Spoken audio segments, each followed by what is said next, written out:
सियासत में पुरानी कहावत है, जिसका उत्तर प्रदेश उसका पूरा देश। 2024 लोकसभा चुनाव में बहुत वक्त नहीं बचा है। बीजेपी के सामने चुनौती बड़ी है 2019 के दमदार आंकड़ों को बचाने की, बढ़ाने की। समाजवादी पार्टी के सामने चैलेंज है बीजेपी के संख्या बल को तोड़ने का। बीएसपी के सामने चुनौती है अपनी कम होती ताकत को बढ़ाने की। यूपी को साधने के लिए सभी पार्टियां अभी से एड़ी चोटी का जोर लगा रही हैं।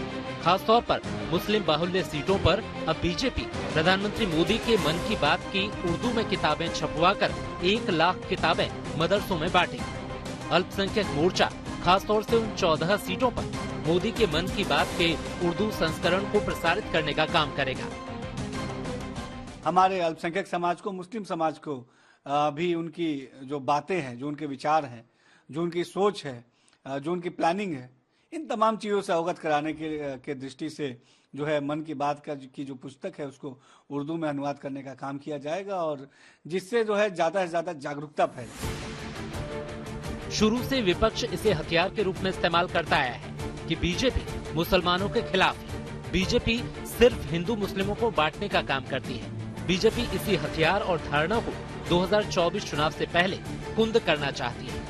बीजेपी की दलील है कि पीएम मोदी की अच्छी नीतियों के बारे में मुस्लिम समाज को जागरूक करना बेहद जरूरी है। हालांकि एसपी प्रमुख अखिलेश की अलग ही धुन है। भारतीय जनता पार्टी किस मुंह से उर्दू की तरफ जा रही है, जिसने खासकर मुसलमान भाइयों को अपमानित किया हो, और केवल राजनीति उत्तर प्रदेश में ये है कि मुस्लिम को तबाह कर दो, परेशान कर दो, हिंदू मुस्लिम की खाई पैदा कर दो। बात मुस्लिमों से निकली तो शूद्र तक गई। समाजवादी पार्टी के मुखिया से यूपी के डिप्टी सीएम पर सवाल पूछे गए तो उन्होंने आपत्तिजनक जवाब दिया। अखिलेश के जवाब पर यूपी के डिप्टी सीएम ने भी जवाब दिया। ओबीसी समाज को लेकर के चुनाव, शूद्रों से बात नहीं करते हम। क्या शूद्र है? नहीं, जो ये कह रहे हैं वो स्वीकार करें कि शूद्र है कि नहीं है।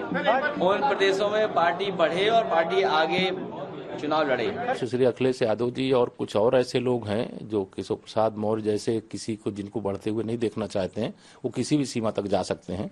जब उनकी मतलब जहर कितना भरा हुआ है, ऐसे शब्दों का प्रयोग करते हैं।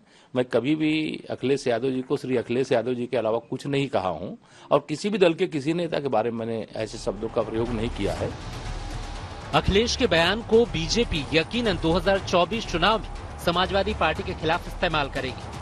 हालांकि इस गलती को भांपते हुए अखिलेश ने बाद में सफाई भी दी कि जब से स्वामी प्रसाद मौर्य जी साथ हैं, जब से अवधेश प्रसाद जी एक्टिव हो गए हैं, ये हमारी पार्टी बहुत मजबूती से जमीन पे काम करने लगी है, तो उनका जो कुर्सी का चक्कर है उसके लिए घबराने लगे हैं। समाजवादी पार्टी उनसे बहुत प्रेम करती है, लेकिन समाजवादी पार्टी ये जानती है वो कितने भी अपमानित हो जाएंगे, कितना भी उनके साथ अपमान वाला व्यवहार होगा, लेकिन वो भारतीय जनता पार्टी नहीं छोड़ेंगे। वो तो किसी को भी टारगेट कर सकते, वो माननीय मुख्यमंत्री कहते हैं, वो केशव जी को कहते हैं, कभी मुख्यमंत्री बनाते हैं, कभी सूत्र बताते हैं।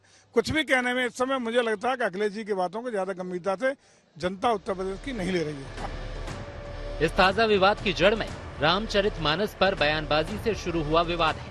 करीब 1 हफ्ते पहले अखिलेश यादव ने केशव मौर्य पर निशाना साधा था और कहा था कि सूबे के मुख्यमंत्री योगी आदित्यनाथ ने एक शूद्र को अपने साथ रखा हुआ है। हालांकि बीजेपी इससे 1 कदम और आगे बढ़ते हुए अब मुस्लिमों को अपने पाले में लाने की कोशिश में अभी से लग गई है, जिस पर सियासत और सुलगने के पूरे आसार हैं। लखनऊ से अभिषेक मिश्रा के साथ आज तक ब्यूरो।